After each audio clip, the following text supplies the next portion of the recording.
Hello everyone and welcome back to the channel for today's video. So today we are going to be creating a castle setup here in the Everafter biome for the new castle walls that we got in the premium shop this week. I know a lot of us were waiting for these to come out and I was definitely included in that. We were kind of counting it down on my streams. Every Wednesday we would all be like holding our hopes out for these walls to come, and they finally did. So I would highly recommend this set. I will obviously show you my process of creating my own castle setup, and in here I wanted to use this whole biome area where the Fallen Fortress trial is to create a massive castle, kind of medieval themed area. So let's get started. So as you can see in this area, I've already popped in some of the furniture I knew I was going to be using, and also Merlin's home that I wanted to include in this build, but for the most part I left it completely plain and I started going in with the castle wall pieces. I do use pretty much every piece that is kind of in the set during this build at some point, I'm pretty sure, but there is a lot of really small pieces, so they're obviously hard to tell between them, but I did want to use a huge variety of the different castle walls, kind of connect them together. Now as you'll see as this video goes on, it's quite a long video because these walls do take quite a while to kind of Tetris together and figure out the layout I wanted to go for, so that is something to obviously keep in mind. I decided to kind of do it all on camera for you guys so you could see me figuring it out, but obviously it does take a bit of time and it is a bit of a process, so I do apologize for that, but I hope you enjoy. Now with this build I didn't go in with a huge kind of plan in mind. I knew I wanted to continue it from the drawbridge that we have to the trial and kind of build from that, so I started by creating a little courtyard area and figuring out its layout, and I wanted to kind of keep this bit quite symmetrical, and then the rest of the build I knew would tail off into different sections. I wanted there to be outdoor sections, indoor sections, and obviously Merlin's house to be included at some point. So I kind of started piecing it together and figuring out a layout kind of on the spot. I didn't really have much of a plan.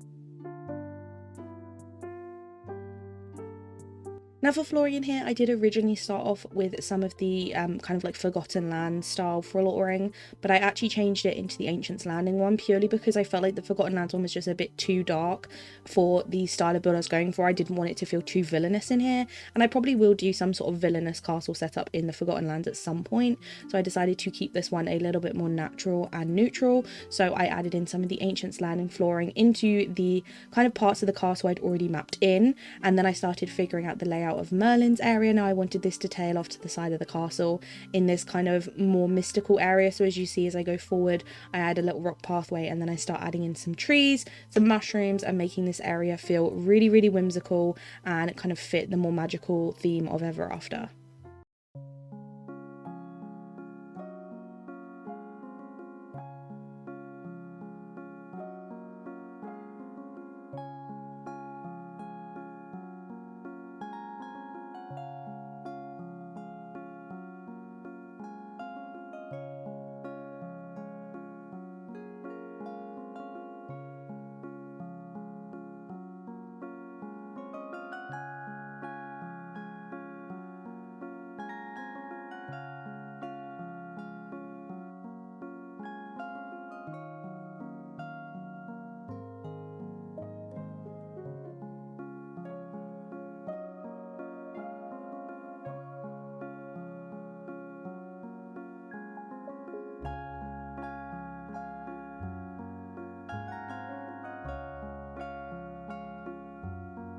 And once I'd added in the foliage for Merlin's area, I added in a little telescope, and then I kind of figured out the rest of the layout around this. So I then went back to my main castle area. I figured out some of the design in here. I decided I was going to do like a little kind of design. I decided actually I wanted to use a pretty big fountain here, so I knew that this would block in a lot of the space. And so I kind of figured out what I wanted to do, started extending the pathway out the bottom of this like broken area of the castle, which I knew would be like the main entrance. So I started making a a pathway that would tail off to both the other side, which goes towards the beanstalk marshes and also goes back towards Teapot Falls. So I wanted to kind of make sure there was pathways going through everything, and I also started kind of figuring out the layout of the trees and everything going around the edges and in between the corners of the castle walls. Now, something to note, if you do have these, some of the trees clip into these walls really, really beautifully. They can kind of give it that vine look and make it kind of look like the plants are overhanging through the walls, kind of going through the cracks. So that is something I've really, really loved about these walls in this set, is that you have a lot of freedom when it comes to kind of clipping things in.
Now, as you can see, I kind of collected all the furniture together that I knew I wanted to use in the build. I tend to do this with my builds anyway, if you're familiar.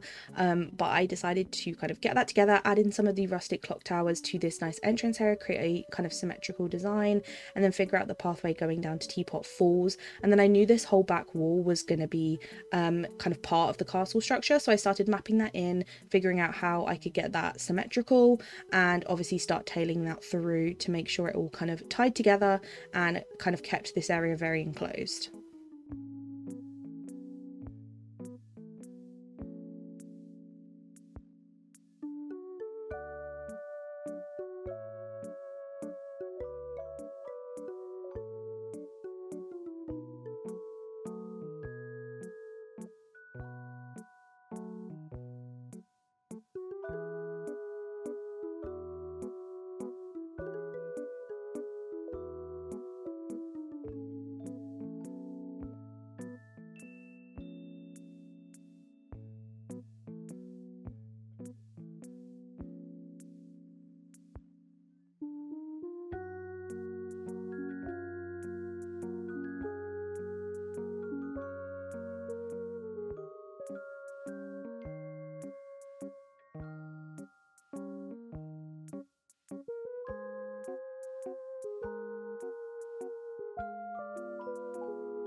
Now, as I start adding in some of the furniture that I wanted to use, I knew that I wanted to, as I said before, keep this build feeling a lot more medieval and less villainous.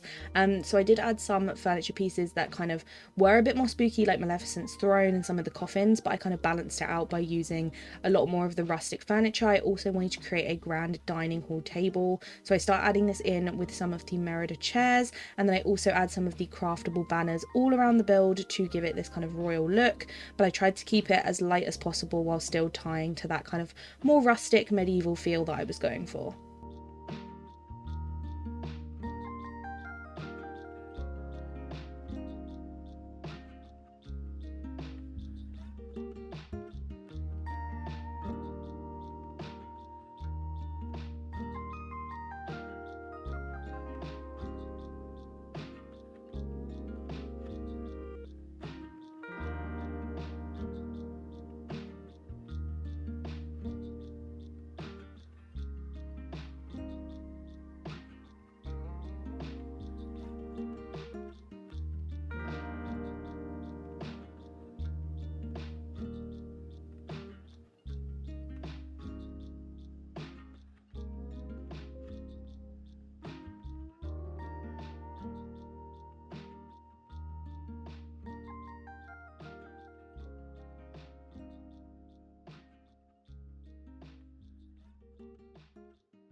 Now, once I kind of mapped in where the grand table was going to go, I then started figuring out how I was going to close off this corner section of the castle. Now, obviously, I was kind of leading two pathways towards each other to kind of figure out how it was going to link up.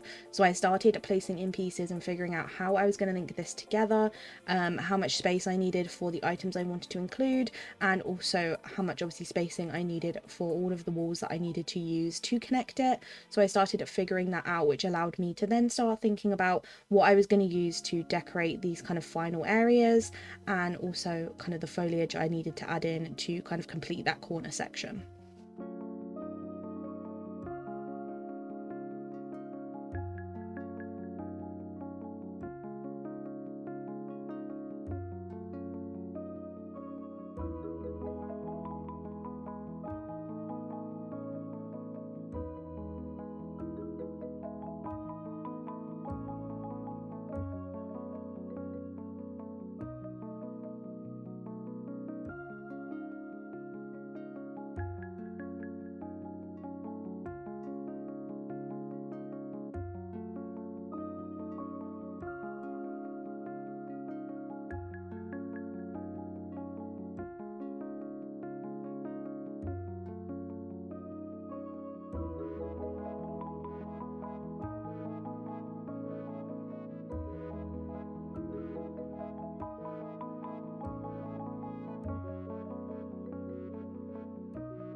Now for this small little open area in between these two sections, I decided to add in some of the ancient kind of posts that you can craft in the crafting station. These are really good to give it a rundown look and also add in a bit of a historical feel to everything. So I added some of these in, as well as the statue that you get from the Rift in Time DLC when you complete Jafar's quest. You get like 3 random items, and one of them is this really cool statue. So I added that in as well, and then I started figuring out how I wanted to design the rest of the furniture, and I also started adding in a lot of the clutter items that I used in this build. I really used a lot of clutter to give it that kind of lived in, worn feel, and a lot of these were craftable items. So if you're looking at anything and wondering, oh, I wonder where that's from, a lot of the clutter stuff is craftable. So like the barrels, crates, little kind of like small objects were things that I dotted around to make it feel a lot more cluttered and busy in here.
Now, as I was closing off the castle wall section, I wanted to figure out a way to kind of end this off and add kind of a good entrance and exit way for this. So I added in 2 of the archways and then some of the big stone seats you get with Hades outside.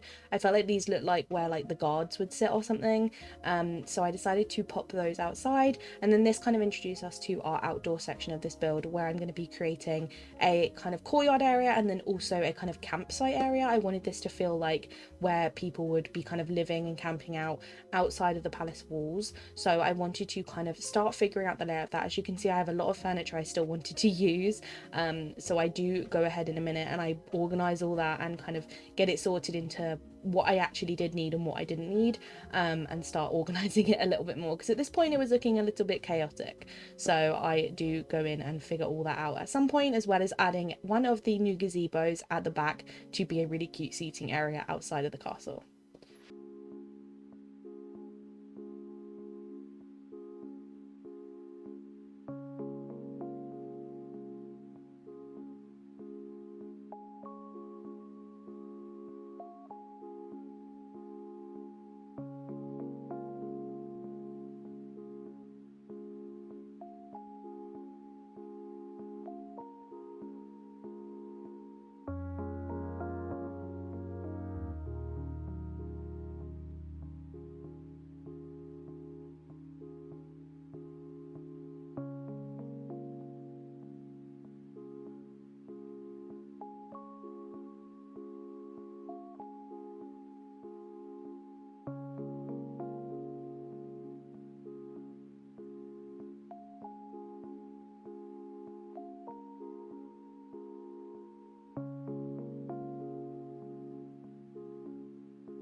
Now, as I started creating a pathway up to this open section, I also wanted to figure out my location for my well in this area, because I completely forgot that there was a well in this biome, and I was like, oh no, how am I going to display it? So I actually added in some of the frozen pillars that you can get from Scrooge's store, of the 4 different elements. I added those behind to kind of feel like a nice shrine area. I didn't want the well to stand out too much, and as you can see here, unfortunately a lot of my footage got lost. There was something went wrong with it, unfortunately, but as you can see, I created the courtyard, I added in a little carriage and some stepping stones, and then I also added in the kind of like water shrine thing we got from the Pirates of the Caribbean bundle. I really loved the look of this in here, and it added to the whimsical feel. And then in the back section, as you can see, I added in a little campsite with a couple of the craftable tents from Eternity Isle, and also a little campfire and things like that. But I do apologize you couldn't see the whole process of me creating it.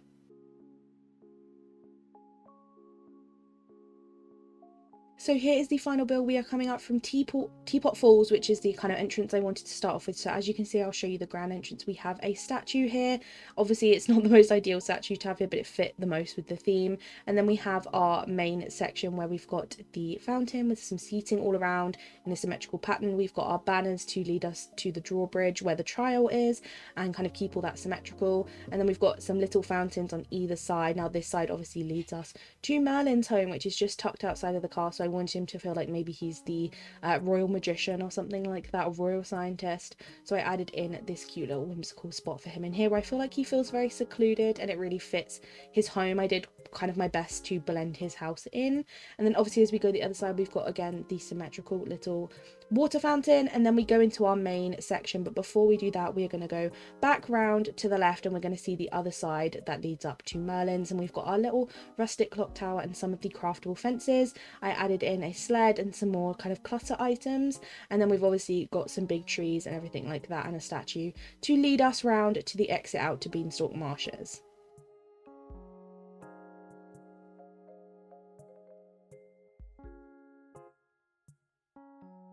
Now heading back round, we are going to go straight down to the other side of the path. As you can see, we've got the symmetrical fences and clock tower, and then we have our like kind of abandoned section, I guess you could call it, where we've got the abandoned structures and statues. We've obviously got a lot of overgrown clutter again, and then obviously we go into our main kind of area of the castle where we have got the grand dining table, and we've also added some potion shelves and the Maleficent thrones at the entrance to be these kind of sculptures to lead you in. This room I wanted to feel a lot more warmer and a lot more lived in, so I did add in a couple of tables where in here you can see I've put a sword and the little smithing stone sword thing we got from Mulan. And then on the table I've added some nice rustic warm foods like pies, soups, breads, things like that, where people would hang out and enjoy these more traditional meals. We've obviously got our little coffin structures on the side, and again more abandoned kind of stone brick features. And then we've got our little tavern piano, which is craftable with the Rift in Time DLC, and then the lion statues leading us out of that exit. Outside of that though, we've got our little secret exit out to the green gazebo. It's a shame it does have snow on it, but I kind of just ignored that. But it's got some little seating areas in here, which is really cute. And then our pathway leads us to the campsite, which unfortunately you didn't see getting built, but you can obviously see now. I've added in a couple of the craftable tents. We've got the little Mulan tent and a little campsite area with a map table, so the people outside of the palace or the castle would be here training and kind of recuperating after their long adventures.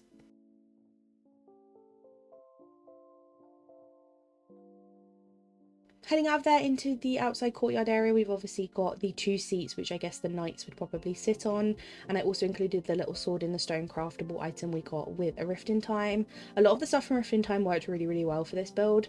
I've also got a carriage outside, which I wanted to feel quite abandoned even though it is quite fancy, and then we've got the frozen stones behind the well to kind of blend that in. And then for the final section, we've obviously got the castle walls leading you out to the main part of EVERAFTER. But then we have got the statue from the Pirates bundle, which I just loved in here. I just felt like it had such a whimsical feel and just felt like some kind of like old school kind of shrine that they would be kind of worshipping or looking after. And here are some shots of the final build. I hope you guys did enjoy and you like what I created. I didn't want to add too much furniture and stuff to it. Obviously it is still quite a item heavy build, but there was a lot more I felt like I could do in the castle when it came to furniture, but I was really conscious of how many items it actually would be, so I decided to not use as many as I was aiming for.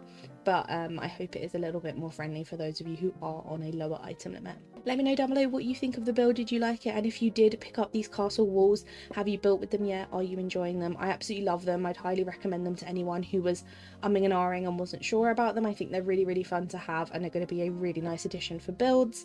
And if you haven't picked them up yet, again, this may change your mind. Let me know down below if it does. But I hope you guys did enjoy the video, and I will see you in the next one.